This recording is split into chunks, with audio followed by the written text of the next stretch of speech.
नमस्कार, मुद्दा देख रहे हैं आप और मैं हूं आपके साथ ज्योति सांगवान। कांग्रेस ने हरियाणा में अपने उम्मीदवारों की लिस्ट जारी कर दी है। गुरुग्राम के अलावा 8 सीटों पर कांग्रेस ने अपने उम्मीदवार मैदान में उतार दिए हैं। लिस्ट में हुड्डा के करीबियों को जगह दी गई है। साथ ही हिसार से बृजेंद्र सिंह को टिकट नहीं मिला है। भिवानी महेंद्रगढ़ से श्रुति का टिकट कटा है, जिसे लेकर सियासी चर्चाएं भी तेज हो गई हैं। चर्चा लोकसभा चुनाव को लेकर हम करने वाले हैं, ये रिपोर्ट आपको दिखाते हैं।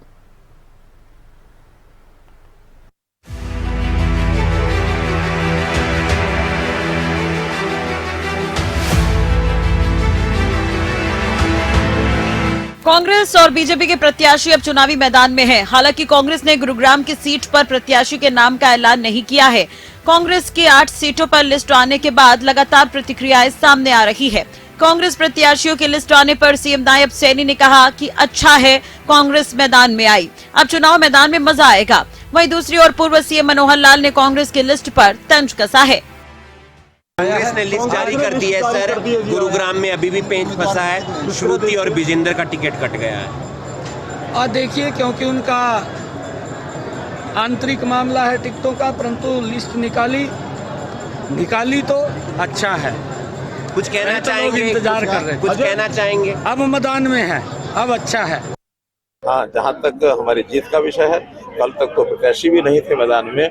आज क्योंकि कांग्रेस के प्रत्याशी आए हैं, लेकिन मुझे नहीं लगता कि वो कोई स्टैंड कर पाएंगे, क्योंकि जनता ने संबंध बना लिया है कि इस बार की जीत नरेंद्र मोदी जी की जीत के लिए 400 पार करने के लिए भारतीय जनता पार्टी मोहनलाल जी मैं कह रहा हूँ आज उन्होंने किया है, तो आज पहली बार जब ये सारा विषय आया तो अब सारा आमना सामना होगा, मजा आएगा ही, क्यों नहीं आएगा। कांग्रेस के प्रत्याशियों की लिस्ट जारी होने के बाद पूर्व सीएम ने हरियाणा में कांग्रेस की जीत का दावा किया और कहा ये लिस्ट सोच समझकर तैयार की गई है। वहीं कांग्रेस की लिस्ट पर उदय भान ने कहा कि पूरे मंथन के साथ लिस्ट जारी की गई है। देखिए, कांग्रेस पार्टी ने बड़ी सोच समझ के लिस्ट पास करी है और बाई एंड लार्ज बहुत अच्छी लिस्ट है। किस तरीके से देखते हैं लोकसभा चुनाव को लेकर के अगर बात करें तो, क्योंकि अभी तक इंडिया अलायंस के 9 उम्मीदवारों के नामों का ऐलान हो चुका है। हरियाणा में 36 बरादरी बना चुके हैं कि आने वाली सरकार कांग्रेस की बनानी है हरियाणा में, और लोकसभा में सारी सीटें कांग्रेस को जिताएंगे। एक सीट अभी बाकी रोका गया है। हाँ, करेंगे, पार्टी ने फैसला करना कर लेंगे। 8 सीटों का हो लिया तो एक ही बच रही है, उसका भी 1-2 दिन में हो जाएगा फैसला। सभी 8 सीटों को लेकर क्या कुछ लगता है कि सभी जिताऊ उम्मीदवारों को काफी मंथन किया गया है, फिर 8 उम्मीदवारों को उतारा गया है? पूरा कांग्रेस नेतृत्व ने, स्क्रीनिंग कमेटी ने, प्रदेश इलेक्शन कमेटी ने, सभी चैनलों से पूरी तरह से मंथन हुआ है और अंत में जो फैसला कांग्रेस नेतृत्व ने जो सुनाए हैं, जो दिए हैं नाम, वो बहुत ही शानदार ढंग से, जो सराहनीय और जो अच्छे जो जिताऊ जो कैंडिडेट थे वो उन्होंने दिए हैं। और मैं समझता हूं कि सभी सीटों पर कांग्रेस पार्टी अपना जीत का परचम लहराएगी। पूर्व सीएम के बयान पर दीपेंद्र हुड्डा ने पलटवार किया है। लिस्ट जारी होने पर बीजेपी पर निशाना साधा और कहा कि बीजेपी वालों के अकेले उछल कूद करने से कुछ नहीं होता, अब कांग्रेस के पहलवान भी मैदान में आ चुके हैं।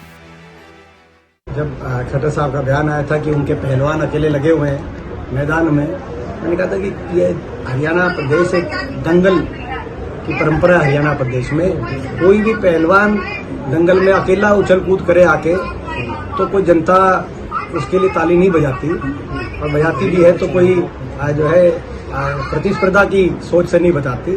दंगल की शुरुआत तब होगी जब दूसरा पहलवान आ जाएगा और जब रेफरी सीटी बजा देगा, तो मैं समझता हूं कि भाई दंगल की अब शुरुआत होगी। हमारे पहलवान आगे मैदान में, भाजपा के पहलवान पहले आ गए। अब दंगल का आनंद जो है जनता लेगी और जनता फैसला करेगी, मुझे विश्वास। कुल मिलाकर देखा जाए तो लोकसभा चुनाव चल रहे हैं। ऐसे में हरियाणा में कांग्रेस की लिस्ट का काफी समय से इंतजार किया जा रहा था।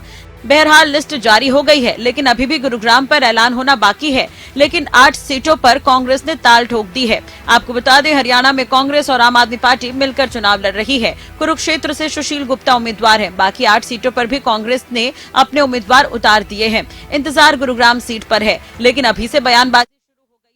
बयानों में दिल खोलकर ये कहा जा रहा है कि अब चुनाव में तो रिपोर्ट आपने देखी, कांग्रेस की लिस्ट आने पर किस तरह की प्रतिक्रियाएं सामने आ रही हैं आपने सुना। कुछ खास मेहमान जुड़ गए, नेहा धवन प्रवक्ता बीजेपी हमारे साथ जुड़ गई, बजरंग दास गर्ग कांग्रेस का पक्ष रखेंगे, विवेक चौधरी प्रवक्ता बीजेपी आ गए, अवनदीप केसरी प्रवक्ता एनएलजी हमारे साथ जुड़ गए, नवीन गौड़ जी प्रवक्ता आम आदमी पार्टी भी डिबेट में हमारे साथ जुड़ गए। स्वागत आप सभी का। शुरुआत बजरंग जी आपसे, लिस्ट सामने आ चुकी है। रोजाना हमने बहुत आपसे पूछा कि लिस्ट कब आएगी, आखिरकार लिस्ट आ गई है। कल देर रात लिस्ट जारी की गई है और लिस्ट में पहली नजर में जो दिखता है कि भूपेंद्र हुड्डा को फ्री हैंड दिया गया है हाईकमान की ओर से, क्या कहेंगे?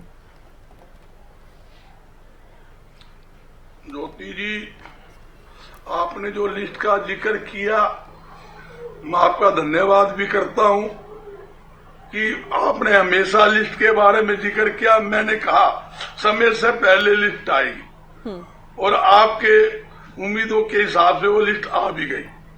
आज हालात क्या है, इस मैदान के अंदर ये 2 खिलाड़ी डटे हैं।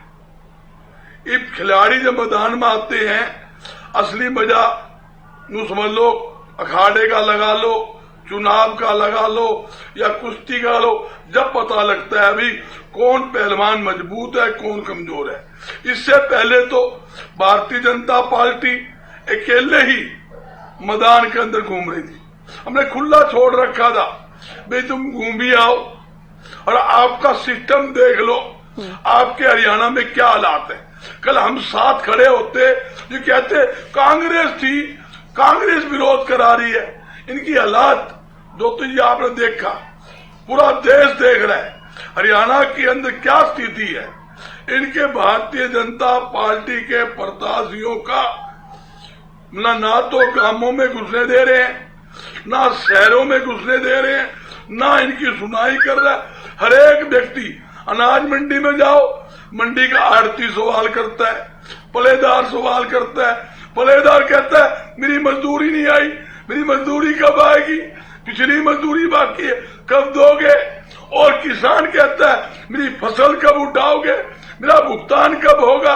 आड़ती यूं होता है मेरा कमीशन कब मिलेगा, मेरा कमीशन क्यों काट दिया। और हम ये कहते हैं कि भूपेंद्र हुड्डा को फ्री हैंड दिया गया है, भूपेंद्र हुड्डा को एक तरफा आप कह सकते हैं कि मौका दिया गया है, वो अपने करीबियों को, अपनी पसंद के नेताओं को मैदान में उतारे। इस पर भी आएंगे क्या बजरंग जी? एसआरके पर भारी पड़े भूपेंद्र हुड्डा। मैं कह रहा हूं ज्योति जी, सब कोई किसी पे भारी नहीं है, सब एक है और सब मिलके ही जो प्रत्याशियां चयन जो हुआ है सब मिलके ही हुआ है। हाई कमान ने सबसे राय लेके जो अच्छे मजबूत उम्मीदवार थे, मैंने आपको कहा था कि मजबूत प्रत्याशी आएंगे और भारतीय जनता पार्टी बार बार ये पूछ रहे कब आएंगे, इनके पास प्रत्याशी नहीं है। हकीकत के अंदर भारतीय जनता पार्टी के पास प्रत्याशी नहीं थे, उन्होंने उधार के मांगे हुए प्रत्याशी ला के खड़े कर दिए। जो उधार की लस्सी मांग के पीते रहे पड़ोस से, वह काम इन्होंने किया हमारे सामने, आपके सामने। मैंने पहले भी आपकी डिबेट में बताया 362 कांग्रेस के नेताओं ने चुनाव लड़ने की इच्छा जाहिर की थी और आपके सामने मजबूत, सारे मजबूत उम्मीदवार है और 8 के 8 जो घोषित हुए हैं, 9 में बताता हूं इंडिया गठबंधन के सुशील गुप्ता 9 के 9, तो ये 10वां गुड़गांव का शाम सवेर में घोषणा आने वाले 10 की 10 सीटें इंडिया गठबंधन जीतेगी। क्योंकि आज प्रदेश के हर नागरिक, कि किसान है, कर्मचारी है, मजदूर है, व्यापारी है, उद्योगपति है, हर वर्ग का नागरिक इस सरकार से। चलिए बीजेपी को चर्चा में शामिल कर लेते हैं अभी। बजरंग जी, आज तो लिस्ट आ गई है कम से कम, और कुछ नहीं तो हुड्डा साहब की तारीफ कर लीजिए, उम्मीदवारों की तारीफ कर लीजिए, जीत का दावा कर लीजिए। क्या रोजाना की पुरानी बातें, ये बातें तो रोजाना ही करते हैं आप, रोजाना करते हैं। 8 सीटों पर उम्मीदवार आ गए हैं, उनके समीकरणों की बात कर लें। ये मैं ये नहीं कह रही महत्वपूर्ण नहीं है, लेकिन ये तो आप रोजाना बोलते हैं ना। हाँ, ये बोल लीजिए। मजबूत प्रत्याशी है। चलिए मैं नेहा जी को चर्चा में शामिल कर रही हूँ। नेहा जी, बिल्कुल जो आपकी कांग्रेस ये कह रही है कि अब तक अकेले मैदान में थे आप लोग, जीत का दावा कर रहे थे, लेकिन अब कांग्रेस के पहलवान आ गए हैं, राहें आसान नहीं है। देखिए, बहुत अच्छी बात है, कांग्रेस के प्रत्याशी आ चुके हैं ज्योति जी, और हमें तो खुशी है क्योंकि अब जो है चुनावी समर के अंदर, इस चुनावी रण के अंदर जो हमारी सही मुद्दों को लेकर, सकारात्मक सोच को लेकर, राष्ट्रवाद के विचार को लेकर, जन कल्याणकारी नीतियों के विचार को लेकर, विकास को लेकर जो हमारी लड़ाई है, वो अब लड़ने में मजा आएगा क्योंकि अब जनता का जो रुख है वो बिल्कुल साफ साफ क्लियर होगा। अब हमारे प्रत्याशी तो पिछले लगभग 1.25 महीने से आपको पता है मैदान के अंदर है, लगभग लाखों प्रतिनिधियों से वो मिल भी चुके हैं, जिन्होंने वोट डालने हैं उनसे रूबरू हो चुके हैं, 1-to-1 मीटिंग्स कर चुके हैं, और अब जो है विपक्ष के दूसरी पार्टियों के भी जो प्रतिनिधि हैं वो सामने आ चुके हैं। अब सही मजा आएगा, और मैं इसको कोई डर के भाव से नहीं ले रही हूँ, ना ही भारतीय जनता पार्टी इसको कोई डर के भाव से ले रही है। हम तो बिल्कुल ही तैयार हैं क्योंकि हमारी लड़ाई दो विचारधाराओं की लड़ाई के बीच आप कह रहे हैं कि लाखों लोगों से मिल चुके हैं, लाखों लोगों में, लेकिन काफी लोगों ने विरोध भी किया है। आज भिवानी है ना, मान रही हैं आप, धर्मवीर सिंह का खूब विरोध किया गया आगे, धर्मवीर सिंह का विरोध हुआ आगे, कल की हम तस्वीरें दिखा रहे थे, अरविंद शर्मा का बहुत विरोध किया गया आगे। नहीं, देखिए, लोकतंत्र में एक एक व्यक्ति की कीमत तो है, एक एक वोट की कीमत है। एक व्यक्ति भी अगर विरोध करता है उसकी भी कीमत है, एक व्यक्ति भी अगर समर्थन देता है उसकी भी कीमत है। आप नहीं मान रही, वो अलग बात है, लेकिन 100% तो हम एक विचारधारा के साथ में किसी भी व्यक्ति को खड़ा नहीं कर सकते ना ज्योति जी। इस बात को तो आपको समझना होगा। लोकतंत्र में वही जीतता है जिसके साथ मैक्सिमम परसेंटेज ऑफ सपोर्ट है, तो यहाँ मैक्सिमम सपोर्ट को देखना अति आवश्यक है।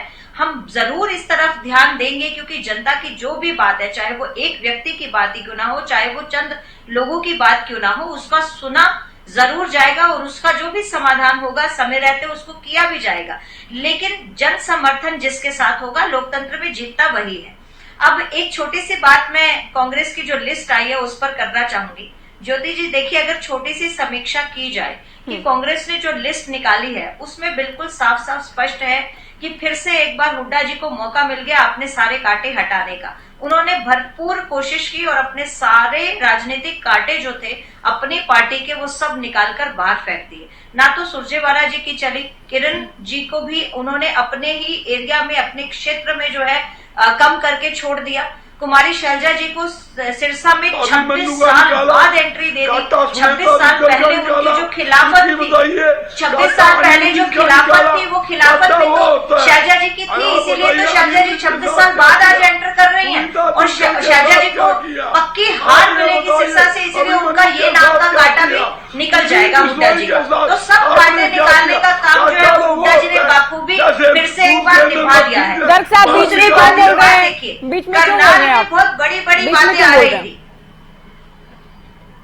नहीं, शैलजा की खिलाफत थी तो ऐसा तो नहीं कहा जाएगा। ज्योति जी बहुत बड़ी 2 बार सांसद भी तो रही, हाँ, फिर अंबाला का प्रतिनिधित्व करने लगी। वहां पर जो कैंडिडेट आएगा, आपने जो उम्मीदवार उतारा है नेहा जी, वो भी तो केवल एक बार जीत पाए हैं। अब कांग्रेस ये कह रही है कि बार बार वो दल बदल रहे हैं, उनकी विश्वसनीयता बिल्कुल खत्म हो चुकी है और यही एक कारण है कि उनका विरोध भी हो रहा है।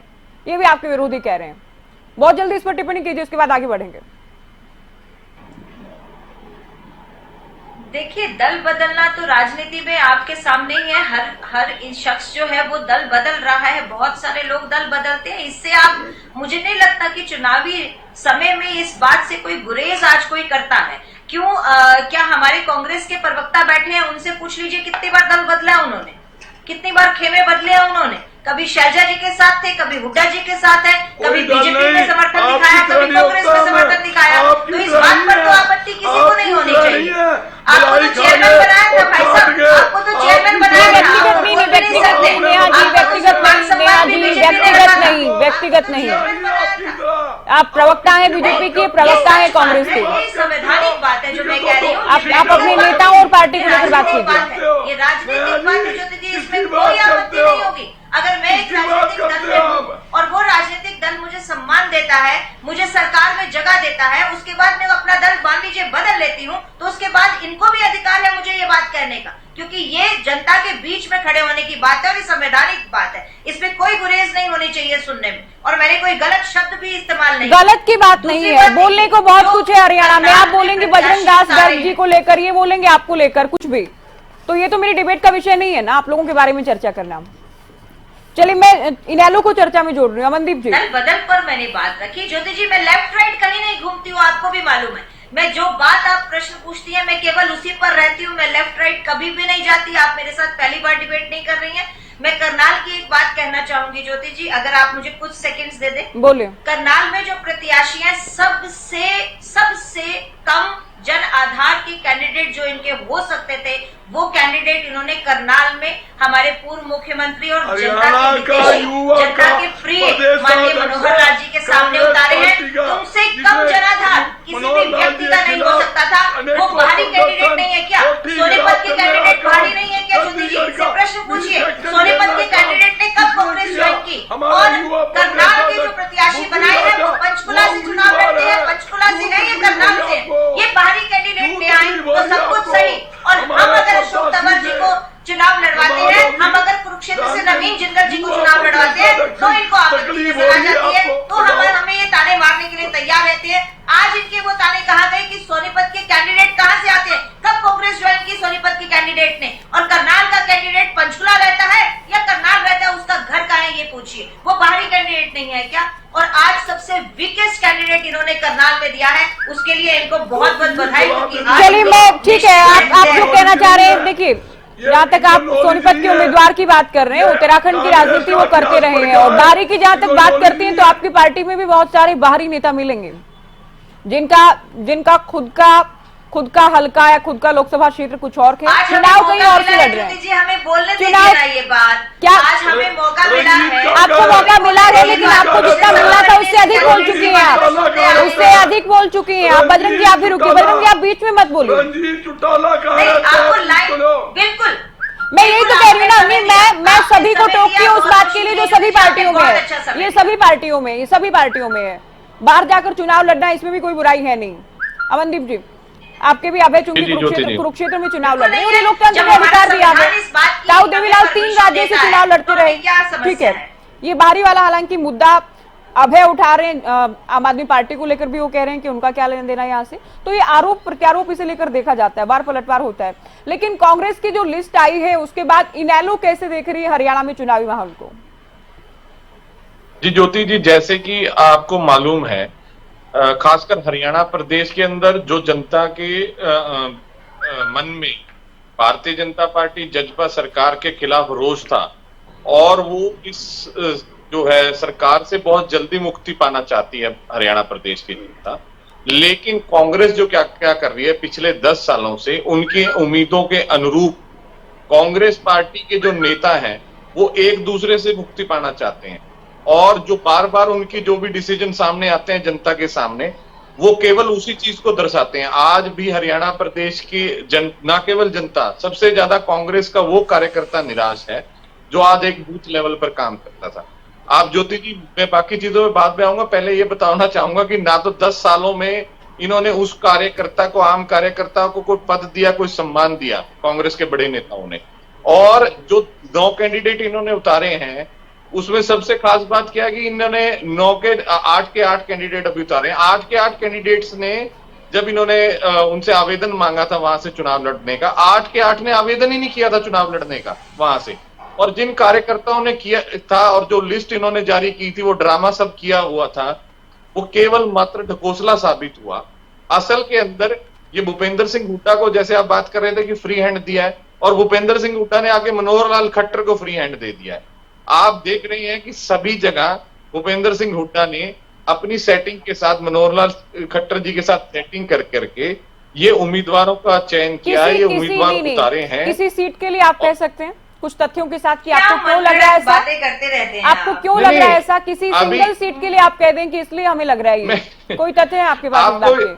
आप अकेले सिंगल सीट की बात करें। अभी जो भारतीय जनता पार्टी की साथी प्रवक्ता है वो बार बार कह रही है कि करनाल में वो उम्मीदवार उतार दिया जो बिल्कुल ही जिनका तो करनाल का पिछली बार का प्रदर्शन याद होगा केसरी जी आपको, कुलदीप शर्मा कहाँ मुकाबले में थे, बहुत बड़े मार्जिन से। देश की सबसे दूसरे नंबर की सबसे बड़ी हार थी कुलदीप शर्मा की, कांग्रेस की वहां पर। अब कांग्रेस के लिए हमने युवा नेता को, युवा को मैदान में उतारा गया जो युवाओं की आवाज उठाते रहे हैं, तो नए प्रयोग कर रही है कांग्रेस, उसमें क्या बुराई हो सकती है? मैं ये कह रहा हूँ, बुराई इसमें ये है कि ना तो वो उम्मीदवार कभी करनाल लोकसभा से संबंधित है, ना कभी करनाल लोकसभा में काम किया है, और जो करनाल लोकसभा से कांग्रेस का आम कार्यकर्ता या दूसरे युवा कार्यकर्ता टिकट मांग रहे थे, और जिन्होंने किसी ना किसी स्तर पर कहीं चुनाव भी करनाल लोकसभा में लड़ा और वहां से संबंध भी रखते हैं, उन सबको दरकिनार कर दिया गया है। और आप एक सीट की बात कर रहे हैं, आप हिसार में देख लीजिए, आप अंबाला के अंदर देख लीजिए, आप भिवानी महेंद्रगढ़ के अंदर देख लीजिए, ये सारी सीटों में वही समीकरण है। ये क्या समीकरण? कांग्रेस ने जो उम्मीदवार उतारे हैं वो केवल मात्र भूपेंद्र सिंह हुड्डा को इन्होंने कहा कि हमने फ्री हैंड दे दिया, और भूपेंद्र सिंह हुड्डा जी ने क्या खट्टर साहब के हिसार साथ से जयप्रकाश मजबूत नहीं है क्या? 3 बार सांसद रहे, 8वीं बार चुनाव लड़ रहे हैं। मैं आप ही की बात से जवाब देता हूं। जयप्रकाश जी 10 साल पहले अपनी जमानत जब्त करवा करके हिसार से जमानत जब्त करवा करके हिसार से गए थे, और 10 साल तक हिसार का मुंह नहीं देखा उन्होंने। तो अभी तो आप कुलदीप शर्मा को लेकर के कह रहे थे, अब ये जयप्रकाश जी बड़े मजबूत कैंडिडेट हो गए। आदमपुर बाई इलेक्शन तो लड़ा है ना। देखिए ज्योति जी, जिस बात पर मैं कंक्लूजन पे आना चाहता हूँ, 1 मिनट को चुप कराइए। जिस बात के कंक्लूजन पे मैं आना चाहता हूँ कि कांग्रेस पार्टी आपसी नेताओं को खत्म करना चाहती है। आज भिवानी महेंद्रगढ़ के अंदर इन्होंने किरण चौधरी जी को निपटा दिया। जो फोकस भूपेंद्र सिंह हुड्डा का इन नेताओं का है, वो भारतीय जनता पार्टी से मुक्ति पाना नहीं है, अपने एक दूसरे से मुक्ति पाना इनका फोकस है, और जनता इस बात को देख रही है, और इसका बहुत बुरा प्रभाव, बहुत गलत इंप्रेशन कांग्रेस पार्टी की तरफ से जनता के बीच में जा रहा है, क्योंकि जनता तो त्रस्त बैठी है भारतीय जनता पार्टी और जजपा से।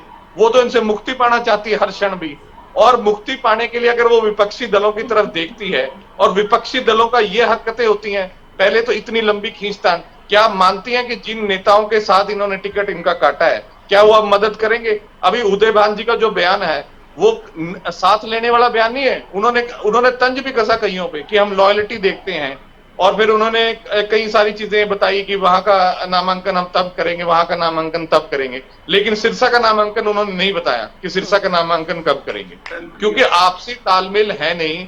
और तो और इस लिस्ट के बाद मैं आपको बताऊं कि तालमेल नहीं है, और इनका फोकस जो है, इनका मकसद जो है, एक दूसरे की टांग खींचना, एक दूसरे को काटना, ना कि भारतीय जनता पार्टी को हराना। और इस लिस्ट के आने के बाद मैं क्या बता रहा हूं आपको कि जो आम कार्यकर्ता है कांग्रेस का, वो हताश और निराश होकर के घर बैठ गया है। अब हरियाणा प्रदेश के लोगों की जो उम्मीदें टिकी हुई हैं, वो केवल मात्र एक ही विपक्षी दल पर टिकी हुई है, वो इंडियन नेशनल लोकदल है। और जहां कर चलिए यहाँ आपकी बात खत्म हो जाती है मनदीप जी, ठीक है।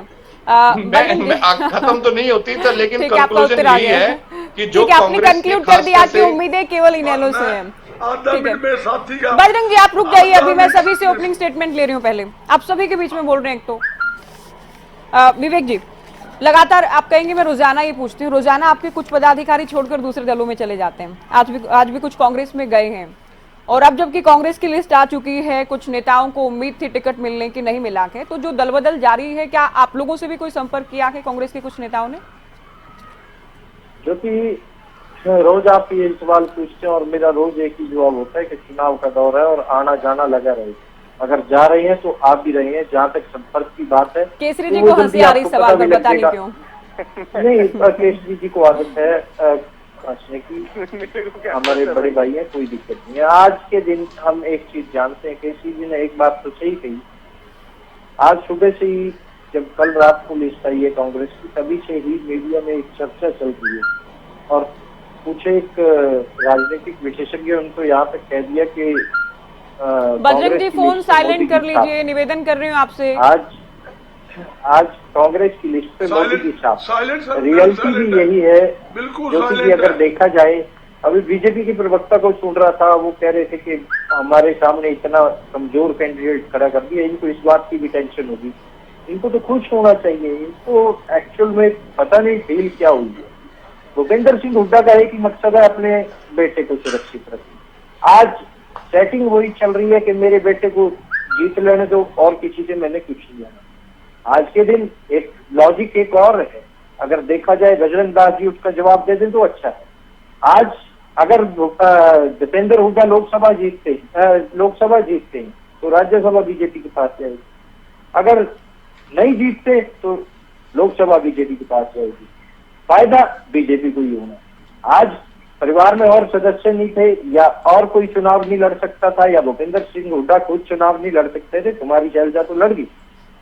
सिर्फ और सिर्फ बात ये कही जाए कि कहीं ना कहीं बीजेपी को फायदा पहुंचाना है, किस तरह पहुंचाना है वो सबके सामने है। मैं नहीं कह रहा, आज सुबह से मीडिया में यही चर्चा चल रही है और जितने राजनीतिक विश्लेषक है वो यही बात कर रहे हैं कि हाँ, कहीं ना कहीं पिछली बार की तरह अगर देखा जाए समय समय पे भूपेंद्र सिंह हुड्डा ने बीजेपी को फायदा पहुंचाने का काम किया। आप लोगों ने तो सरकारें चलाई बीजेपी के साथ मिलकर, विवेक जी। मैं क्या कह रहा हूँ, आप 20 दिन पहले, 1 महीने पहले सरकार से अलग आकर आप ये कह रहे हैं विवेक जी कि ये फायदा पहुंचा रहे बीजेपी को। नहीं, मैं कोई भी पार्टी होमवर्क करती है, कोई भी पार्टी होमवर्क करती है। पिछली बार के मुकाबले पिछली बार दिग्गज थे मैदान में विवेक जी। पहली नजर में ये समझ में आता है कि कांग्रेस ने होमवर्क किया है, पिछली बार की गलतियों से सीखा है। जातिगत समीकरण भी साधे गए हैं, जहां जहां कमजोर थी, जो उम्मीदवार लग रहे थे कि नहीं जीत पाएंगे, या श्रुति की बात करें लगातार 2 बार से वो हार रही थी, उनका टिकट कटा के। आपने हिसार से जिक्र किया कि हिसार से उन्होंने देखा और होमवर्क किया है। जयप्रकाश जी के तो सुनने में ये भी आता है, पुराने माइक वालों के, टेंट वालों के पैसे अब तक पेंडिंग है, वो तो पीछे पीछे घूम रहे हैं। आज के दिन आप कहते हैं कि जयप्रकाश जी अगर वहां से जीत जाएंगे तो बहुत बड़ी बात है। हम तो एक चीज जानते हैं, नहीं मैं जीतना किसी का नहीं कह रही हूँ, मैं टक्कर की कह रही हूँ, मुकाबले की कह रही हूँ। हाँ, टक्कर भी अगर दे पाएंगे, जिस तरह के आज की कंडीशन है, कांग्रेस ने जो काम करना था आपने कहा साथ दिया। मैं नहीं भाई, बजरंग दास जी आपके बीच में नहीं बोला, बहुत कुछ बोला आपने सबके बीच में बोला। साथ देने की बात है। मैं आपके चैनल पे किसके ऊपर कर दिया, मैंने किसके ऊपर कर दिया आपने जी, आपके ऊपर मैंने कोई पर्सनल नहीं है, ये जयप्रकाश पर नहीं, ये तो आदमपुर में भी खूब है इस बात को। आप पैसे मांगते हो क्या? मैं पर्सनल टैक्स क्यों करूंगा? ये टाइम वेस्ट किया जा रहा है, पैसे मांगते, टेंट ये टाइम वेस्ट किया जा रहा है। कौन सा मुद्दा हो गया? गर्ग साहब, इस बात को तो आदमपुर बाई इलेक्शन में भी बहुत कहा लोगों ने। किया जा रहा है। अरे अगर हम बात करते हैं ज्योति, चाहे हम राज्यसभा चुनाव की बात करें, चाहे अविश्वास प्रस्ताव अभी रिसेंटली आपके चैनल पे डायरेक्टली हमने डिबेट करने का काम किया कि क्यों मंगाया जा रहा है। हमें नहीं पता था कि बीजेपी के साथ ये सेटिंग हो सकती है कि गठबंधन टूटेगा और उसके बाद आज के दिन जरूरत थी अविश्वास प्रस्ताव की, आज लेके आते पता लग जाता। आप तो विवेक जी बोलते हुए आपको ये बात, मैडम आज मैडम आपके बीच में नहीं बोलेंगे, आपको बहुत कुछ कहना दे रहा है। ज्योति एक का माइक बंद कराया, दूसरा बोलने लगा। आप मेरे को नहीं बताएंगे मेरे को क्या शोभा देता है, मेरे को क्या नहीं शोभा देता है, मोदी को भी नहीं देता। एक आदमी को पहले तो बता के उसी आदमी को अपनी पार्टी के नंबर बनाना, चुनाव में डाला। कहाँ गया आपका सेंसर? अभी आपने भी सुन रहे था, आपके ऊपर ही आने लग रहा था, आप बीच में पहले ही कूद गए। आप पहले भी जनता के बीच में जाके अरे सोने का काम कीजिए, करिए।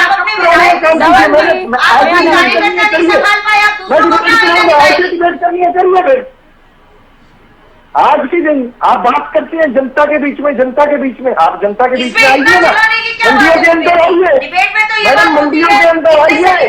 जिस तरह 300 रुपए इकट्ठे के लिए जा रहे हैं, मंडियों के अंदर आके पूछिए। आज तो हमें महीना हुआ है जुम्मा सरकार से बाहर हुए, आप बताते हैं अपने आप को किसान कैसी, आज तक आप लिफ्टिंग नहीं करा पा रहे, मंडियों का बुरा हाल कर दिया, किसान की दुर्गति आपने कर दी। अरे एक महीने में नहीं, 4.5 साल बहुत स्मूथली सिस्टम को चलाने का काम किया, 48 घंटे में काम किया। आप याद है क्योंकि इसी तरह करेंगे तो धवन जी, मैं स्पेसिफिक किसी एक मुद्दे को लेकर बात नहीं कर रही हूँ, मैं कर रही हूँ चुनाव को लेकर बात। आप लोगों की लिस्ट फिर कब तक आने वाली है? बात करते हैं जनता के बीच में जाने की लिस्ट फिर कब आने वाली है? हमारी लिस्ट जल्दी आ जाएगी, जो कि आज या कल में लिस्ट आ जाएगी, उसमें कोई किंतु परंतु नहीं है। हमारे 5 उम्मीदवार पहले ही फील्ड में, और मैं तो ये जानता हूँ इनको तकलीफ ही जेजेपी से इसलिए है, आज कांग्रेस के खिलाफ नहीं बोलेंगे और किसी के खिलाफ नहीं बोलेंगे। इनको पता है अगर कोई नुकसान करेगा, अगर किसी का डर है तो बीजेपी को सिर्फ और सिर्फ जननायक जनता पार्टी का है। आज के दिन हमें ये पता है कि हमने किस तरह 4.5 साल से मजबूती से काम करने का काम किया। हमें ये भी पता है, मैं बारी बारी हर डिबेट में पूछता हूँ कांग्रेस के साथियों से, बीजेपी के साथियों से। मैं आम आदमी पार्टी की ओर रुख कर रही हूँ अभी। विवेक जी आप सुनिए। बीजेपी के साथियों से एक उपलब्धि कोई बताया, आपने पिछली डिबेट में भी कहा था इनके पास कोई उपलब्धि नहीं। उपलब्धियों को लेकर नहीं विवेक जी, उपलब्धियों को लेकर जब डिबेट करेंगे इनके पास होंगी गिनवाने को। ऐसा हमारी उपलब्धि तो जेजेपी के साथ की सरकार की उपलब्धियां रही है, आप कैसे बोल सकते हैं? अरे आपके साथ क्यों मुद्दे से भटका रहे हैं? मुद्दे से भटका रहे हैं, आप कैसे भूल क्यों मुद्दे से भटका रहे हैं? भटका रहे हैं। मैंने तो इनसे पूछा है, उपलब्धि बताएं। इनके पास कोई उपलब्धि होगी? आप लोग अपनी 10 उपलब्धियां बताते हैं, कब लगती है आप छोटी पार्टी थी गठबंधन में, इनके पास उपलब्धियां नहीं होंगी क्या? मेरा मुद्दा नहीं है पूछने का। आप रुकिए विवेक जी, आप रुकिए, अभी रुकिए। इनके पास जवाब नहीं है। मैं जवाब नहीं ले रही हूँ इसलिए जवाब नहीं है ना, मैं डिबेट को डिटेल नहीं करने दूंगी इसलिए जवाब नहीं है। नेहा जी आप साथ साथ मत बोलिए। नवीन जी, सुशील गुप्ता पहले से मैदान में थे, अब इंडिया गठबंधन के जो दूसरे उम्मीदवार हैं कांग्रेस के वो भी आ गए हैं चुनावी मैदान में। आम आदमी पार्टी कैसे देखती है लिस्ट को, क्योंकि सभी जातियों को, सभी समुदाय को प्रतिनिधित्व देने का दावा कर रही है कांग्रेस लिस्ट के माध्यम से। नमस्कार। हाँ ज्योति जी आपको नमस्कार और आपके दर्शकों को नमस्कार, पहले साथी नमस्कार।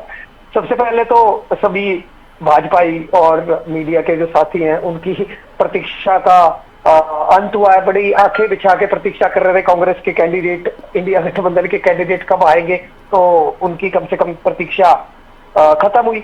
और आप लोग नहीं कर रहे तो क्या नवीन जी, आप लोग क्या सोच रहे? सुशील गुप्ता ही अकेले मैदान में कैंपेनिंग करेंगे? आप लोगों को भी तो उम्मीद होगी ना कि साथी जो बड़ी पार्टी है गठबंधन की वो भी आए, कुछ तो ऊर्जा मिले, तो माहौल बने चुनाव का। ज्योति जी एक कैंडिडेट छोड़ दिया डिस्कशन के लिए, भी चिंता मत करिए। अच्छा, मैंने ये सुना है कि भाजपाइयों की जो कैंडिडेट बदलने का जो कार्यक्रम था वो चालू हो गया है। इनकी चर्चा काफी इसमें आ रही है कि कैंडिडेट बदलने की इनकी प्रक्रिया चालू हो गई है। और जनता का, जहां तक सुशील गुप्ता की आपने बात करी, जनता का अभूतपूर्व समर्थन जो है डॉक्टर सुशील गुप्ता जी को कुरुक्षेत्र में मिल रहा है। कुरुक्षेत्र में और हरियाणा में और अदर पूरे देश में मैं कहूंगा चारों तरफ परिवर्तन की लहर है।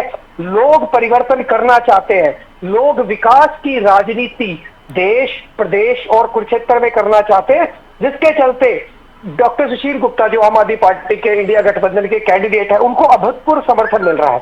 और हरियाणा के लोगों को, हरियाणा के लाल पर, अरविंद केजरीवाल जी पर पूरा भरोसा है और वो पूरा भरोसा दिखा भी रहे हैं। जिस प्रकार से भारतीय जनता पार्टी का इनकी बगावत हो रही है इनके नेताओं की, चाहे वो रणजीत चौटाला है, चाहे वो अरविंद शर्मा है, चाहे वो मोहन लाल बड़ौली जी है, हर वो जायज है क्योंकि इन्होंने किसानों के साथ या अलग अलग वर्गों के लोगों के साथ जिस प्रकार से दुराचार किया, जिस प्रकार से लठों के साथ इन्होंने स्वागत किया है, उसका नतीजा इनको लगातार मिलने लग रहा है।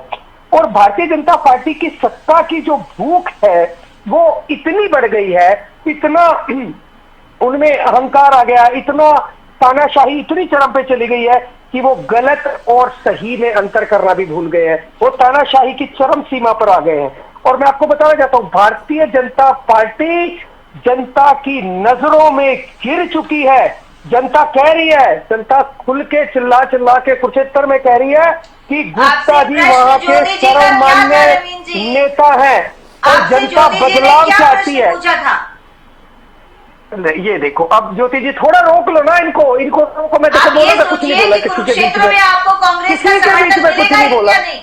मैं ये कह रहा हूँ गुप्ता जी कुरुक्षेत्र के, ये चिंता करिए आप। गुप्ता जी कुरुक्षेत्र के सर्वमान्य उम्मीदवार कैंडिडेट हैं। जनता कुरुक्षेत्र की बदलाव चाहती है।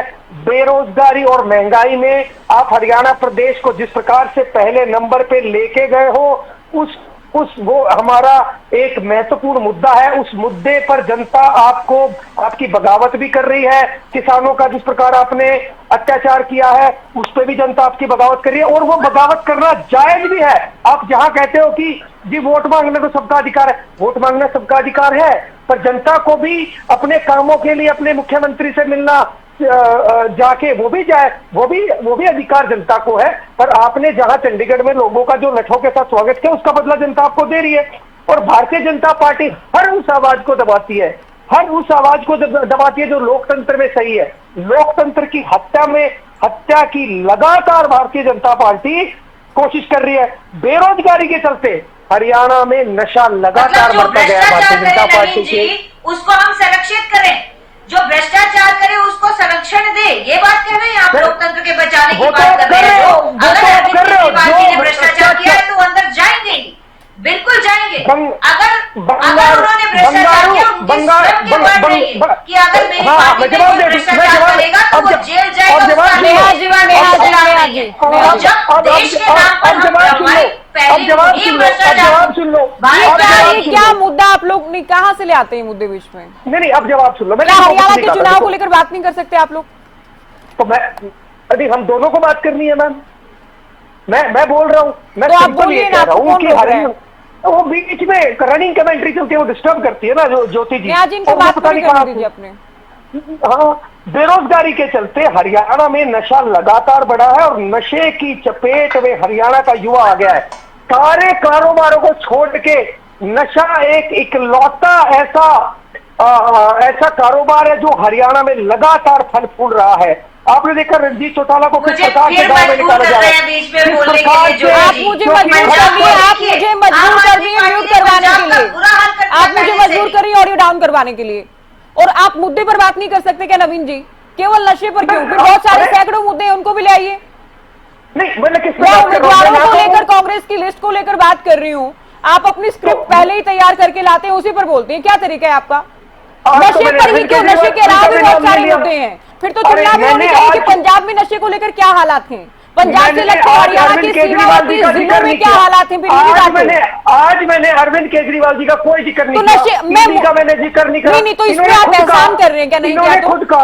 ये जो बंगाल तो बात करेंगे ना, कितना टोका जाए? नहीं, वो मुझे एक सेकंड, वो मुझे रोक क्यों रही है मुझको नहीं समझ में नहीं आ रहा। रोका जा चुका है, उनको रोका जा चुका है, उनको रोका जा चुका है, उनको रोका जा चुका है। आप मुझे रोकिए, अगर मैं गलत डायरेक्शन में जा रहा हूँ मुझे रोकिए। तो आपको रोक रही होगी। मुद्दे पर बात कीजिए, चुनाव को लेकर, कांग्रेस के उम्मीदवारों को लेकर मैं बात कर रही हूँ। 8 सीटें जो उन पर मैं ये कह रही हूँ कि कैसे आप लोग देख रहे हैं, कितनी मजबूती से कांग्रेस चुनाव लड़ेगी। बिल्कुल, हाँ, मैं वहीं पे आ रहा हूँ। मैं जब रणजीत चौटाला जी की बात करता हूँ, मैं जब कैंडिडेट बदलने की बात करता हूँ, तो मैं किसी और चीज की बात करता हूँ। क्या भारतीय जनता पार्टी वालों की बगावत नहीं हो रही है? क्या ये बात गलत है? और अब जब कैंडिडेट आए हैं तो इनकी और बगावत नहीं होगी क्या? ये बात ना कहूँ, मतलब मुंह सील के बैठ जाए हमारी पार्टी। ये नहीं कहा मैंने कि ये ना कहें। आप कह रहे हैं नशा बढ़ रहा है, आप कह रहे हैं नशे से मौत बढ़ रही है। पंजाब की बात करेंगे तो ये मुद्दा नहीं है ना। ये जो समस्याएं हैं, इन समस्याओं के चलते भारतीय जनता पार्टी की लगातार इनके जो कैंडिडेट हैं, उन कैंडिडेट की बगावत हरियाणा प्रदेश में करी जा रही है। ये मैं क्यों ना कहूं, बताइए मुझे, क्या ये मुद्दे क्यों नहीं है? किसानों का जो विरोध है वो जायज है कि नहीं है? जब 750 किसान शहीद होते हैं इसलिए इनके कैंडिडेट की बगावत हो रही है। हमारे कैंडिडेट, इंडिया गठबंधन के कैंडिडेट बहुत ही अच्छे तरीके से प्रचार कर रहे हैं और जनता उनका लगातार स्वागत कर रही है। और किसी भी राजनीतिक दल का इतना भयंकर विरोध, जो भारतीय जनता पार्टी के कैंडिडेट का जो विरोध आज हरियाणा प्रदेश में हो रहा है, किसी भी राजनीतिक दल के कैंडिडेट का विरोध आज तक हमने पूरे। चलिए गर्ग साहब, काफी देर से कुछ कहना चाह रहे हैं। नेहा जी आपके पास भी आएंगे। अभी मैं कांग्रेस से पूछ लेती हूँ क्या कहना गर्ग साहब को। एक सवाल भी आपसे, वीरेंद्र सिंह की ओर से बैठक बुलाई गई है। गर्ग साहब, बैठक बुलाई गई है, आगामी रणनीति उसमें बना सकते हैं। किरण चौधरी की ओर से भी बैठक बुलाई गई है, भिवानी में वो बैठक करेंगी। तो इतनी चली है भूपेंद्र हुड्डा की, आप लोगों को थोड़ा इस बात को लेकर तो शंका होगी कि दूसरे जो नेता हैं कि उनकी प्लानिंग क्या होगी, अब क्या वो साथ मिलकर चुनाव लड़ेंगे? क्योंकि वीरेंद्र सिंह तो ये कह रहे हैं कि उनको मलाल तो नहीं, लेकिन ये सवाल जरूर है कि आखिर ब्रिजेंद्र सिंह को टिकट क्यों नहीं मिला, इस बात को लेकर सवाल पूछ रहे हैं वो। मीटिंग तो हर एक नेता बुलाने जोड़ती कॉन्फ्रेंस भी की थी और लड्डू भी बांटे थे और एक को राइट है मीटिंग पार्टी के इसके अंदर हम मीटिंग भी बुलाएंगे, अपने कार्यकर्ताओं को संदेश भी देंगे और पार्टी के जो प्रत्याशी है उनको जिताने के लिए हमारी सारी टीम काम भी करेगी। मगर एक बात है, बार में ये बात उठ रही है कि 8 प्रत्याशी जो उतारे हैं वो मजबूत नहीं है, हाँ। कमजोर उतार दी। भाई मजबूत नहीं है तो तुम्हें डर किस बात का है? तुम्हें तो खुशी होनी चाहिए। कमजोर आ गए, आप लोग जीत जाओगे। मगर डर इस बात का है कि कांग्रेस के पास जो प्रत्याशी उतारे गए हैं बहुत मजबूत प्रत्याशी है, जीतने वाले प्रत्याशी है। आज हरियाणा के आवाज सुन लीजिए, भारतीय जनता पार्टी का टुकड़ा साहब जहाँ बीजेपी की इंजनों की बात लंबी लंबी फेंक रहे थे, मैं बताना चाहता हूँ इनका बोलिए चलिए आप बोलिए। मैं कहना चाहता हूँ ये तो वोट काटू, ये सिर्फ वोट काटने के लिए भारतीय जनता पार्टी का शो करने के लिए खड़े हुए हैं। इन लोग का साथी बोल रहे हैं कांग्रेस भारतीय जनता पार्टी का शो कर रहे हैं। मैं पूछना चाहता हूँ राज्यसभा के अंदर आपने भारतीय जनता पार्टी के प्रत्याशी को वोट देकर जिताया नहीं जिताया, कांग्रेस के प्रत्याशी को हराया नहीं हराया। सारी दुनिया जानती है आपकी दुकान में क्या सौदा है। सिर्फ ये तो अपनी जमानत बचाने की लड़ाई लड़ रहे हैं, इनके ऊपर बोलना भी टाइम खराब करना है। दूसरी तो चलिए आपने टाइम खराब किया। मैं आपसे सवाल पूछती हूँ बजरंग जी करनाल को लेकर ये कह रहे हैं आपके विरोधी, कांग्रेस के विरोधी, कि आप लोगों ने जहां मुख्यमंत्री और पूर्व मुख्यमंत्री दोनों से एक तरह से मुकाबला किया, लोकसभा के साथ साथ करनाल बाई इलेक्शन है, वहां आप लोगों ने बिल्कुल नए चेहरे को उतार दिया है जिनको कोई अनुभव नहीं है चुनावी राजनीति का, जिसमें संसदीय राजनीति की बात कर रही हूँ लोकसभा की। ज्योति जी मैं यही बता रहा था, इसी पुराना तो इसमें आप बीजेपी की हेल्प कर रहे हैं, ये कहना बीजेपी और इनेलो का। सबसे मजबूत मैं मेरी नजर के अंदर मैं हाईकमान का मैं धन्यवाद करता हूँ, सबसे मजबूत प्रत्याशी दिया है। ये हमारा युवा नेता है, युवा कांग्रेस का प्रदेशाध्यक्ष है बुद्धिराज जी। और आपने इतिहास देख लिए 20 बार करनाल के अंदर महंगाई के ऊपर, बेरोजगारी के ऊपर, कि अपने कानून के ऊपर किसान जो शहीद हैं उनके ऊपर अनेकों बार उन्होंने आंदोलन किया और लाठियां खाई। और मुख्यमंत्री जी मनोहर लाल जी थे, उनकी कोठी का घेराव करने का काम किया। आपके सामने राज्यपाल जी का वहां प्रदर्शन किया, चंडीगढ़ के अंदर मेरी सेक्रेटरी घेरने का काम किया, मुख्यमंत्री की कोठी चंडीगढ़ में घेरने का काम किया। करने और लोकसभा नहीं लोकसभा में पहुंचने और प्रदर्शन करने में अंतर तो होता होगा ना बजरंग जी? नहीं अंतर पता नहीं, युवा नेता है और धरती से जुड़ा हुआ है और लगातार करनाल के अंदर संपर्क है। मेरी बहन बोल रही थी ये बाहर से लिया है, मैं पूछता हूँ ये बाहर से लिया है, मैं पूछता हूँ रंजीत चौटाला कहाँ से है? वो हिसार का है, सरसा का मैंने साथ साथ कह दिया था जो मुख्यमंत्री जी करनाल में चुनाव लड़ रहे हैं वो कहाँ का है? अरविंद शर्मा पहले तो पानी करनाल चुनाव लड़ा, मैं दूंगी जवाब इस बात का। रहता का है ये रोहतक लड़ रहा है, वो सुन लो दे देना, मैं भी दे देना आपका समय में, आप में सारे चिट्ठे खुलवा लो मेरे से। क्या स्थिति है, ये डरे हुए हैं, इनको पता है हालात क्या है, इनकी क्या सिस्टम चल रहा है। रंजीत चौटाला को बदलने की बात चल रही है, ये हारने वाले प्रत्याशी है, कुलदीप रूसरा है, ये हारेगा, मुझे टिकट दो। अभिमन्यु जी कहते हैं ये हारेगा, जमानत जब्त होगी मुझे दो। और वहाँ सुनीता दुग्गल कहती है ये हारेगा, इसकी जमानत जब्त होगी, मुझे टिकट दो। हकीकत में क्या है? नहीं ऐसा कोई बयान पब्लिक डोमेन में नहीं है, निपटाने की बात बजरंग जी ठीक है, हो सकता है ऐसा हो, लेकिन ये बयान या बाइट नहीं आई मीडिया में। आज सुबह से ज्योति जी बिल्कुल मैं आपको किसी ने बताया तो नहीं पता? लगातार बयान चल रहा है और आपको बताता हूँ मनोहर लाल जी ने बड़े तरीके से सबको निपटाने का काम किया। हिसार से कुलदीप बिश्नोई को, अभिमन्यु को निपटा कर बाहर से लिया है रंजीत सिंह चौटाला। चलिए मैं नेहा जी काफी देर से कुछ कहना चाह रही। नेहा जी एक बात देखिए, ये तो कांग्रेस पे उठा रही है, साथ ही नवीन जी भी ये कह रहे हैं कि आप लोग उम्मीदवार बदलने की दिशा में विचार कर रहे हैं आप लोग, और जब उम्मीदवार बदलने की बात होती है सबसे ज्यादा जिक्र कर रहे हैं हिसार का।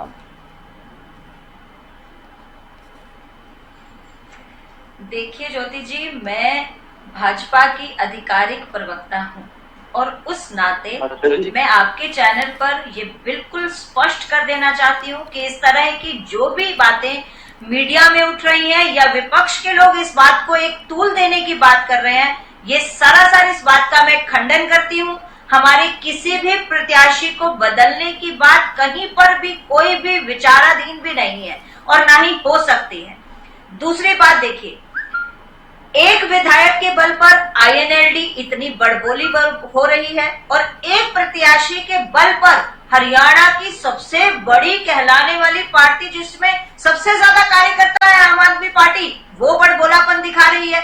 ये कैसा जनाधार है कि एक विधायक के बल पर जिसमें 6300 वोट केवल एक्स्ट्रा आए, वो पार्टी के लोग इतनी बड़बोलापन दिखा रहे हैं और एक आम आदमी पार्टी जो एक प्रत्याशी पर सीमित रह गए वो बड़बोलापन दिखा रहे हैं। और दूसरी बात, अभी कांग्रेस के प्रवक्ता गर्ग साहब बहुत देर से अपने करनाल के प्रत्याशी के बारे में बड़ी बड़ी बातें कर रहे थे कि उन्होंने जन आंदोलन किए हैं, सीएम साहब का घर का घेराव किया है। वो केवल और केवल हंगामा था और चंद लोगों का स्टंट था। फेमस होने के लिए बुद्धि राजा ने ऐसे स्टंट किए, केवल और केवल फेमस होने के लिए, वो कोई जन आंदोलन नहीं थे। दूसरी बात, अब आप एक बात देखिए, मैं हिसार लोकसभा क्षेत्र से आती हूँ, ये गर्ग साहब भी जानते हैं कि मैं हांसी की रहने वाली हूँ और गर्ग साहब को मैं एक बात पूछना चाहती हूँ, आपने कांग्रेस का प्रत्याशी बनाया जेपी जी को और आप बताइए हांसी में पिछले 10 वर्षों से जेपी जी एक भी सामाजिक, धार्मिक और पर्सनल कार्यक्रम में उपस्थित हो तो मैं हांसी जाना छोड़ दूंगी। आप लोगों ने रणजीत सिंह को बनाया, रानिया से चुनाव लड़ते हैं, किसी सामाजिक कार्यक्रम में नहीं आए।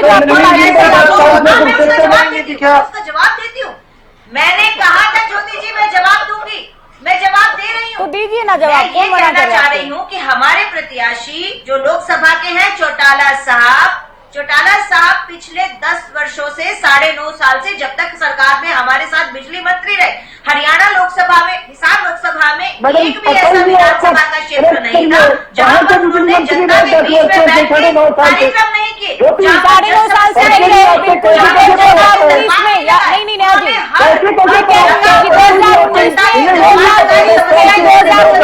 निर्दलीय होते हुए समर्थन दिया। मैंने दिन में भी आपको इस बात के लिए करेक्ट करवाया था, आप इसको फिर से रिपीट कर। 2014 में मंत्री नहीं थे वो, आपकी पार्टी के साथ भी नहीं थे। 2019 में निर्दलीय लड़ा, बीजेपी को समर्थन दिया, उसके बाद कैबिनेट में शामिल किया गया था। मैं ये बात कि वो 2019 में हमारे दिन में भी इस बात को लेकर चर्चा हुई थी। ठीक है, इट इज माई मिस्टेक, मैं मान लेती हूँ, लेकिन ये पढ़ने की बात कहाँ से आ जाती है? ये पढ़ने की बात कहाँ से आ जाती है? ये तो ह्यूमन एरर है भाई साहब, ये तो ह्यूमन एरर है। It is a natural mistake, it can be possible, it can be anyone. आप इस पर भी ऑब्जेक्शन करेंगे क्या? आप इस पर भी ऑब्जेक्शन करेंगे क्या? कमाल की बात करते हैं आप, थोड़ी तो इंसानियत रखिए, थोड़ी तो मानवता रखिए, थोड़ी तो इंसानियत रखिए। आप तो बहुत जल्दी बोल देती है, आप बीजेपी वालों तो बहुत जल्दी रख, आपसे अपने कार्यकर्ता संभाल नहीं गए, गुस्सा अपने निकाल रहे हैं, आपसे अपने विधायक संभाल नहीं गए, गुस्सा बीजेपी पे निकाल रहे हैं। आप गुस्सा बीजेपी पे निकाल रहे हैं क्या? आप अपने कार्यकर्ता संभालिए, विजन लाइए, कार्यकर्ताओं को अपने साथ जोड़ के रखने का भाग डालिए, अपने अंदर दूसरों को आईना मत दिखाइए। भारतीय जनता पार्टी तो उन पर प्रतिबंध कर रहा है, रोज भारतीय जनता पार्टी में ज्वाइनिंग हो रही है, हजारों लोगों की, सैकड़ों लोगों की। आप हमारे मुद्दे की तरफ आंख उठाकर मत देखिए। और जो जन कल्याणकारी काम हमने पिछले 9.5 सालों में किए हैं, वो जनता को भी मालूम है। ट्रांसपेरेंसी का हो, घर बैठे उनको राशन मिलने की बात हो, रोजगार नए अवसर। ठीक है नेहा जी, जब मैं सरकार पर जो आरोप लगा रहे हैं उनको रोक रही हूँ तो मैं आपको उपलब्धियां भी नहीं गिनवाने दूंगी। ठीक है, मैं एक मुद्दे को लेकर बात नहीं कर रही हूँ, मैंने अभी नवीन जी को भी टोका था। ठीक है, मैं उपलब्धियों को लेकर बात नहीं कर रही हूँ यहाँ पर। अमनदीप जी काफी देर से कुछ कहना चाह रहे थे। अमनदीप जी आप बोलिए, आपका लास्ट कमेंट है। ज्योति जी, सबसे पहले तो मैं कांग्रेस पार्टी के प्रवक्ता की बात का जवाब देना चाहूंगा। बजरंग दास गर्ग जी ने अच्छा याद दिलवाया राज्यसभा का चुनाव। राज्यसभा के चुनाव के अंदर सुभाष चंद्रा जो भारतीय जनता पार्टी के प्रत्याशी थे और वो लगातार जो है टीवी पे आकर के स्पेशल चैनल चलाते हैं कांग्रेस को पूछने के लिए। तो भूपेंद्र सिंह हुड्डा ने जितवाया और बजरंग दास, शायद मुझे लगता है ऐसा कि बजरंग दास गर्ग जी ने वहां अच्छी भूमिका निभाई होगी, क्योंकि वो हिसार से ही आते हैं। बजरंग दास गर्ग जी सामाजिक कार्यक्रमों में उनका काफी सम्मान करते हुए दिखते हैं। इन्होंने दूसरी राज्यसभा चुनाव में क्या हुआ कि भूपेंद्र सिंह हुड्डा को ये कंट्रोवर्सी अमनदीप जी, ये सारे ये पब्लिक डोमेन में, ये हरियाणा के सामने है, ये अपनी तरह का पहला मामला था पूरे ही देश का, ये सभी के सामने है। 2016 में खूब चर्चा, खूब डिबेट इसे लेकर हुई। आप आखिरी कमेंट में ये बता दीजिए कि दूसरी जो लिस्ट आनी है उसको लेकर क्या तैयारी है? नहीं, पूरी तैयारी है ज्योति जी दूसरी लिस्ट की, और हमने पहले भी डिक्लेयर किया था कि रणनीति के तहत, और बहुत जल्दी आज या कल के अंदर आपके सामने बाकी 4 प्रत्याशी भी इंडियन नेशनल लोकदल उतार देंगे। एक जवाब मैं साथी प्रवक्ता जो मेरी बड़ी बहन भारतीय जनता पार्टी की कह रही थी कि भैया एक विधायक के दम पर आपका दशकों तक 1 या 2 विधायक हमारे बैसाखियों पे आज जीवित रहे, और ये लोकतंत्र में ऐसा नहीं होता विधायक के दम पर। जो जनता का प्यार और जन समर्थन अभी जो दिख रहा है, जो साथ जनता का मिल रहा है, हम उसके दम पर बोल रहे हैं नेहा जी। और जो आपको गांव के अंदर, शहरों के अंदर जो जूते मिल रहे हैं जनता की तरफ से, हम उसके दम पर बोल रहे हैं। और जनता जिस प्रकार से त्रस्त है आपकी सरकार के प्रति, हम उसके दम पर बोल रहे हैं कि आपका सफाया होगा। और कांग्रेस के नेताओं का जो रवैया उन्होंने दिखाया जनता के सामने, हम उसके दम पर बोल रहे हैं कि कांग्रेस तो आपस में एक दूसरे को खत्म करने के लिए लगी हुई है। ये चुनाव में क्या भारतीय जनता पार्टी के अगेंस्ट जाएंगे? आपने जैसे कि सही बताया ज्योति जी, बड़े बड़े नेताओं ने तो मीटिंग बुला ली है प्रत्याशियों को अगेंस्ट करने की, चाहे किरण चौधरी हो, चाहे वीरेंद्र सिंह हो। कि साथ देने के लिए या विरोध के लिए, रणनीति बनाने के लिए, किस बात की रणनीति बनाएंगे कल या आने वाले 2 से 3 दिन में क्लियर हो पाएगा? तो रणनीति कांग्रेस हाईकमान ने अगर कोई टिकट डिक्लेयर करके बना दी है, उसके खिलाफ रणनीति बनाने के एक कार्यक्रम, अगर प्रदेश अध्यक्ष एक कार्यक्रम डिक्लेयर कर रहे हैं और उसके पैरेलल वो दूसरा कार्यक्रम कर रहे हैं, तो ये तो साफ है कि वो साथ तो नहीं देंगे, वो विरोध करने के लिए कार्यक्रम बुला रहे हैं। तो आप ये बड़ी चुनौती तो रहेगी हुड्डा साहब के लिए, सबसे बड़ी बात साथ लेकर चल पाना।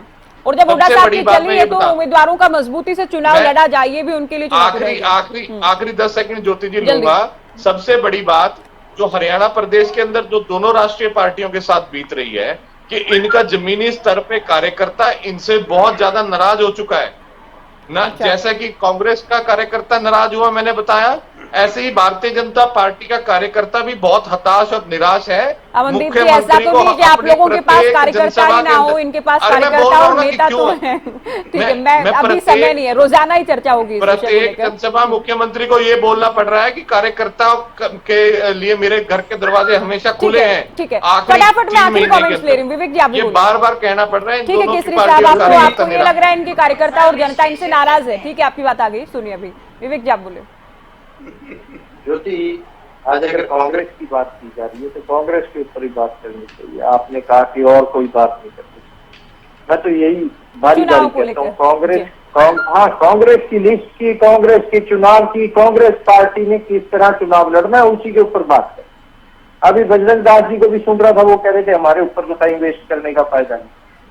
बजरंग दास जी ये बात अपने नेताओं को भी समझाया, जो सुबह शाम उठते बैठते जागते उनको ही जेजेपी दिखती है।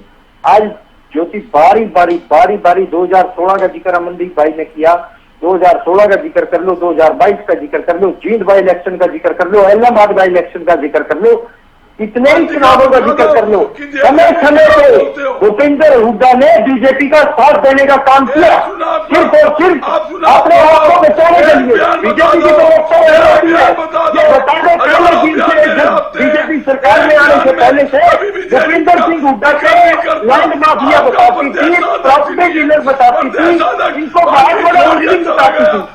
नाकाल में क्यों नहीं इनको जेल के पीछे भेज पाए? नाकाल में क्यों नहीं जेल के अंदर भेज पाए? सिर्फ और सिर्फ इस करके जहाँ बीजेपी को जरूरत होती है, जहाँ बीजेपी भूपेंद्र सिंह हुड्डा का इस्तेमाल करने का काम करती है, और भूपेंद्र सिंह हुड्डा बीजेपी के लिए काम करता है। उसकी फाइलें न खुल जाए, उसकी वो फाइलें न खुल जाए जो दबी पड़ी है, जो बारी बारी बीजेपी को सहयोग करके वो दबाने का काम करते हैं। इस डर के मारे ये लोग कह रहे हैं कि आप लोगों की फाइल है बीजेपी के पास, आरोप तो लग रहा है। हुड्डा साहब के खिलाफ तो जांच चल रही है। अभी 2 से 3 महीने पहले उनको बुलाया था ईडी ने, 2 बार बुलाया गया, 7.5 घंटे की दोनों बार पूछताछ हुई है उनसे। और क्या बीजेपी जेल भेजेगी या जांच एजेंसियां जांच करेंगी? भूपेंद्र हुड्डा से याद दिलाना चाहूंगा ज्योति, जींद के बाई इलेक्शन में भी रेड हुई थी किसी के घर पे, और रातों रात इलेक्शन पलट गया था। कांग्रेस की वोट किस साइड पड़ी थी वो सबको पता है। सिर्फ उस टाइम पे एक डर था कि दिग्विजय चौटाला चुनाव में जीत गए। किस तरह कांटा निकाला गया था जीत के चुनाव में, उस टाइम भी रेड पड़ी थी और सबको वो उठाया गया था किसी को। सबको पता है कौन था, भूपेंद्र सिंह हुड्डा ही थे। आज भूपेंद्र सिंह हुड्डा ने बारी बारी कांग्रेस को, चलिए मैं आखिरी कमेंट आम आदमी पार्टी से ले रही हूँ चर्चा का। बीजेपी का नया नाम न्यू कांग्रेस होगा। अभी रुकिए आप। हाँ जी ज्योति जी, आम आदमी पार्टी का चुनाव बहुत बेहतरीन तरीके से कुरुक्षेत्र में आम आदमी पार्टी लड़ रही है। और जिस प्रकार से नवीन जिंदल की वहां पर लोग नाराज हैं, नवीन जिंदल से भारतीय जनता पार्टी के खुद के कार्यकर्ता नाराज हैं क्योंकि वो एक्सपोर्ट करके लाए गए, इंपोर्ट करके लाए गए कैंडिडेट है, नंबर वन। दूसरी बात, उनको कल तक भारतीय जनता पार्टी कोयला चोर कह रही थी और आज उनको लेके आई और उन्होंने खुद से भारतीय जनता पार्टी के जो लोकल वर्कर है उनकी कहीं ना कहीं अनदेखी करी है। सत्ता की भूख में इतनी अंधी हो गई है भारतीय जनता पार्टी कि जायज और नाजायज में अंतर करना भूल गई है। नेहा धवन जी ने बड़बोलेपन की बात करी, उन्होंने सारी पार्टियों के बड़बोलेपन की बात करती। मैं आपको बताना चाहता हूँ नेहा धवन जी, आपका बड़बोलेपन की जो हवा देश की जनता ने कई जगह पे निकाली, मैं थोड़ा सा आपको बता देता हूँ। आपको पंजाब में 32 से 3 सीट पे लेके गई थी आपके बड़बोलेपन और अहंकार में आपको आम आदमी पार्टी और दिल्ली की जनता। पंजाब में 27 से 2 सीटों पे लेके चली गई पंजाब की जनता आपके बड़बोलेपन और अहंकार को। और इसी बड़बोलेपन और इसी अहंकार के चलते हरियाणा में और देश में हरियाणा की जनता और देश की जनता और कुरुक्षेत्र की जनता स्पेशली यही हाल करने वाली है। आपका यही हाल कुरुक्षेत्र में होने वाला है, यही हाल हरियाणा में होने वाला है और यही हाल पूरे देश में होने वाला है। शुक्रिया सभी का, शुक्रिया। हम चर्चा कर रहे थे लोकसभा चुनाव को लेकर, कांग्रेस की लिस्ट आ चुकी है और महामुकाबला सही मायनों में अब शुरू हो गया। इसी के साथ दीजिए इजाजत, नमस्कार।